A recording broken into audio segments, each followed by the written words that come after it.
Assalamualaikum warahmatullahi wabarakatuh. Akkam jirtu hawaasa Oromoo guutuu addunyaa irratti argamtan nagaan koo kan jaalala kan gammachuu bakka jirtan maratti isin haa qaqqabu jecha guyyaa irraa dhimma obboleewwan keenya mana hidhaa Saudi Arabiyaa keessatti kumaatamaan rakkachaa jiranurraa yaada xiqqoo dabarfachuu barbaada. Viidiyoo kana share gochuudhaan akka qaama dhimmi ilaallatu biraan naagessan abdiin isinirraa qaba. Egaa dhimmi lammiilee keenya mana hidhaa Saudi Arabiyaa keessatti rakkachaa jiran hedduu yaachisaa ta'ee jira. Akkuma beekamu torban darbee community Saudi Arabiyaa kan jedhu peejiin kijibaan jechuudha. Dhimmi lammiilee kun hin galchamu torban tokko keessatti fe'amanii akka dhumanuudha jedheetu barruudhaan maxxansee ture. Haa ta'u malee community'n kun community nama dhuunfaati. Karaa ambaasii irraa oduu gisee tokko waan argateef akkasumas paaspoortota biyya irraa dhufan maxxansaati kan ture. Haa ta'u malee odeeffannoo dhugaa fi odeeffannoo qabatamaa miti kan wanni irratti hojjechaa jiru jechuudha. Egaa akkuma beekamu konsalaan biyya kana Abduu Jabbaar obbo Abduu Jabbaar akka jedhanitti lammiilee kana galchuudhaaf ammallee dhukkuba koronaatiin wal qabatee ammallee yaaddoo cimaatu jira. Xiyyeeffannoo guddaa barbaada. Akka torbanitti xiyyaarri tokko gara biyyaa galu yookaan torbanitti gisee tokko xiyyaarri tokko ittiin fe'amu ni goonaa kanarratti hojjennee jirraa jedhan.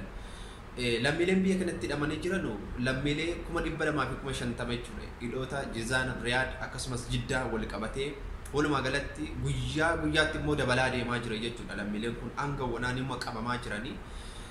Egaa lammiilee kana torbanitti xiyyaarri tokko nama 270 yookaan nama 300 fuudha.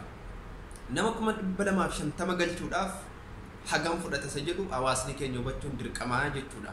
Egaa lammiileen kun erga hidhamanii waggaa tokkoof ji'a 2, ji'a 10, ji'a 8 kan jirantu jira, ji'a 7, ji'a 6 akkasumas guyyaa guyyaatti kan qabamanii itti dabalamaa jirantu jira.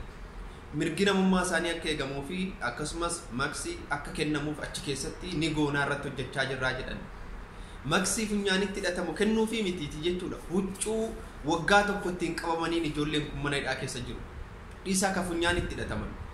Sana malee immoo kan bakkee qabamanii dirqamaan qabamanii isaan kanatti wal galchamaa jiru jechuudha. Guyyaa guyyaatti jechuudha. Lammiileen kun akka qabaman walitti makamaa jiru. Kan dhukkuba qabus kan dhukkuba hin qabnes walumatti laaqamaa jira jechuudha. Waan funyaanitti hidhatamu kennuu fi miti huccuu tokko akka jijjiramu mirgi namummaa isaaniif eegamaa jiruuf jechuudha. Lammiileen kun mana hidhaa kana keessatti. Kanaaf wanni hin jedhu qaamni dhimmi ilaallatu akkasumas mootummaan keenya dhimma kanarratti maaliif cal'ise? Maaliif ibsi kennamuu dadhabe? Yoo dhuguma rakkoon gara biyyaa jiraate yookaan koronaadhaan wal qabatee rakkoon uummata kana gara biyyaatti deebisuudhaaf mootummaatti kan hammaate ta'e mootummaan ol bahee maaliif ibsan kennine? Hawaasni keenya kaleessa wal cina dhaabbataa ture, kaleessa wal gargaaraa ture.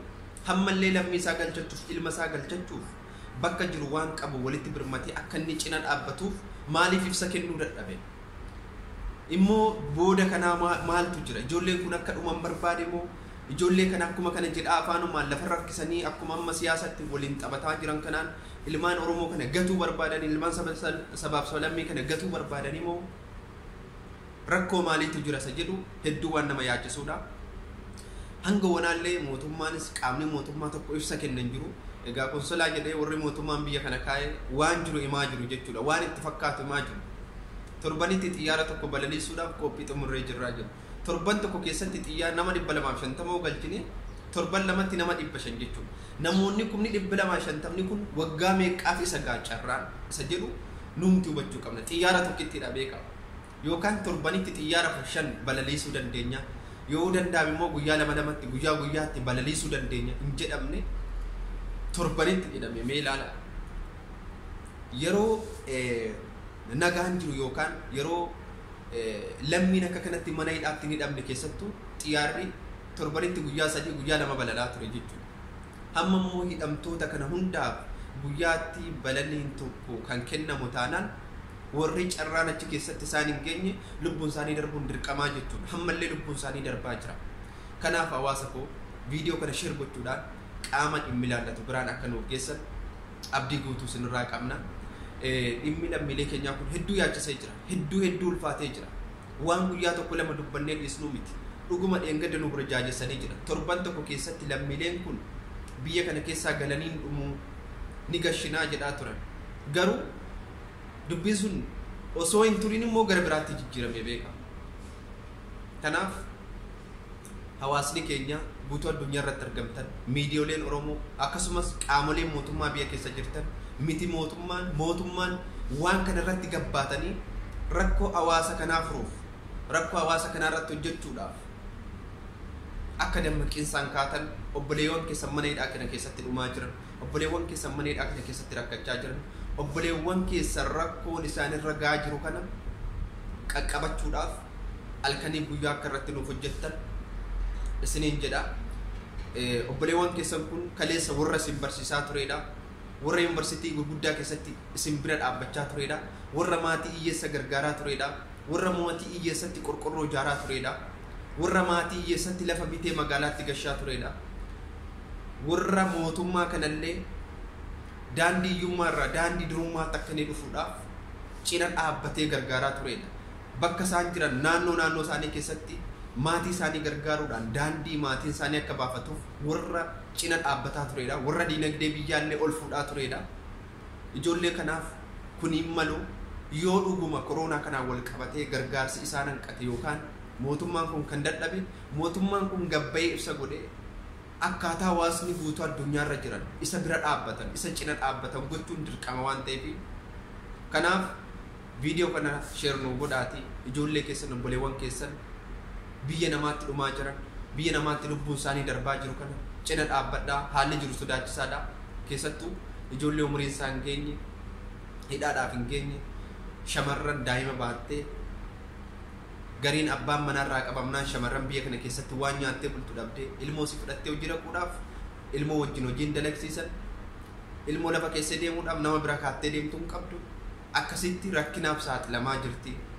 Rakkoo guddaatu jira. Osoo yeroo kana dippiloomaasiin jiraate walitti dhufeenyi jiraate nagaan jiraate biyyi kun akkana nun gootu nagaa buustanii kanneen qabaman gara biyyaatti akka galan kanneen afaniif immoo walitti dhufeenya uumtanii rakkoo lammiilee keenyaa kana furuun dirqama jechuudha.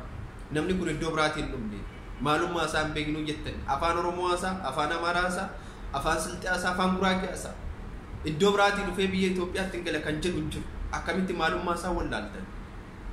Ummanni kun parsantiin harki dhibbi keessaa harka lammiileen biyya kana jiraatan lammiilee miliyoona tokko kanneen keessaa kanneen waraqaa eenyummaa qaban harka dhibbi keessaa harki 85 warra waraqaa eenyummaa hin qabne maalummaa isaanii hin beeknu jedhaa jirtan. Maalummaan isaanii rakkina baqatanii dhufan garii mootummaa baqatanii mootummaa abbaa irree duraanii baqatanii dhufan garii rakkina baqatanii dhufan garii maatii ofii tajaajiluudhaaf of jijjiiruudhaaf biyya kana dhufan. Namni biyya namaatii dhufee biyya sanatti galuudhaaf biyya sana maqaa biyya sanaa ni matu biyyuma sana keessaa dhufe yoo dhaqxan illee hubachuu dandeessa. Guyyaa guyyaatti lammiileen kun hogga qabamanii hidhaman waraqaan isin bira dhufaa jira jechuudha. Eessa Itoophiyummaa isaa gaafa himate waraqaan isin bira dhufaa foormii guutaa jirtu akkamitti maalummaa isaa wallaallee jettanii haasa'uu hin dandeessan jechuudha. Lammiileen kun lammii iddoo biraa ta'ee biyya keenya hin himatu kijibaan. Kanaaf kan miidhamaa jiru, kan rakkachaa jiru, kan kumaatamaan du'aa jiru, kan du'ellee sallaajjaatti gatamaa jiru lammiilee keessan. Osoo lammiilee keessan yaaddanii isa du'ee ciise isa du'ee sallaajjaa jirullee baastanii awwaallachuu ni dandeessan. Maa lammiilee iddoo biraa akkamitti maqaa biyya keenyaa himatee gala hin jiru jechuudha. Somaalee himate, Suudaan himate. Kanaaf yeroo baay'ee uummanni keenya biyya kana keessatti mootummaa biyya kanaa jalaa bahuudhaaf yeroo maqaa Somaalee himatu ni jira. Garuu immoo mootummaan kun dirqamaan galchee mana hidhaa gaafa galche dirqama biyya isaa himata jechuudha. Maaliif biyya kana rakkinarraa saaxilamuudhaaf maaliif maqaan Itoophiyaa jedhamu hunduma hundatti jibbamaadha. Biyyi isaaf jibbama, namni isaaf jibbama, hojiin isaaf jibbama. Bakka dhaqnetti maqaa Itoophiyummaa jedhamu Itoophiyaa suphee badde jedhee obboleessi keenya gaafa kitaaba barreessu Itoophiyaan kun maqaa baddeedha. Maqaa moggaasa badde, maqaa cubbuu gurguddaa baattee deemtu waan taateef bakka dhaqnutti maqaa Itoophiyaa jedhamu himachuu qaanfannee jiru. Ol guddisnee himachuu hin dandeenye. Biyya jibbamaa taanee jirra. Maaliif? Mootummaan isaa quba nama hin qabu. Akkuma sareetti nama gata jechuudha. Mootummaa laphee namaa hin baanne, mootummaa lammii isaatiif biyyaanne waan taate Somaaleen sabni xiqqoon kun yeroo lammiileen biyya kana keessatti rakkatu daftee qaqqabatte jechuudha. Keenya biyya maqaa badde. Biyya maqaan siin barenne maqaan siinillee jijjiiramu barbaada. Maquma sana imannee biyya dhaqnu hundatti biyya jibbamtu biyya osoo waa hunda qabdu osoo sammuu gaarii qabdu osoo biyya gaarii qabdu malaammaltummaadhaan biisii cabxee mootummaan si hattu kaabineen si hattu biisii hundi biyya maqaa hin tolle taatee har'allee maqaan si ittiin badaa jira jechuudha. Kanaaf mootummaan keenya amma dhufee jiru akkuma dhufee maqaan isaa bareedee ol ba'een muummee ministeeraa Dr. Abiy Ahmed yeroo gabaabaa keessatti maqaa biyyattii kana jijjiiree biyyattiin kun sabana du'a Absiiniyaa turte sana booda Itoophiyaatti jijjiiramte ammas Itoophiyummaa kanarraa jijjiiree lammii kanaa dippiloomaasii uumee bakka hundatti lammiileensaa kabajaadhaan jaalalaan akka jiraatu godhachuu qaba. Biyyi iyyoomtus mootummaan gaarii yoo ta'e yoomillee sodaatama. Ilaala amma Kooriyaan jechuudha biyyi sii waan nyaattee bultu hin qabdu garuu mootummaan si leenca addunyaa ta'ee laphee afuuffatee deema jechuudha. Addunyaan barbaade isa jala bulti jechuudha. Maaliif biyya isaa ijaaree mootummaa jabaa ta'e waan jiruuf. Kanaaf muummee ministeeraa keenya illee ijoollee biyya kana jiranuuf biyya hundatti tuffatamuu biyya hundatti akka sareetti dhiitamuu keessaa nu baasuu qaba. Ergii mootummaa keenya ta'e jechuudha. Lammiilee kanallee yoo humna isaatii ol ta'e gadi ba'ee ibsa godhee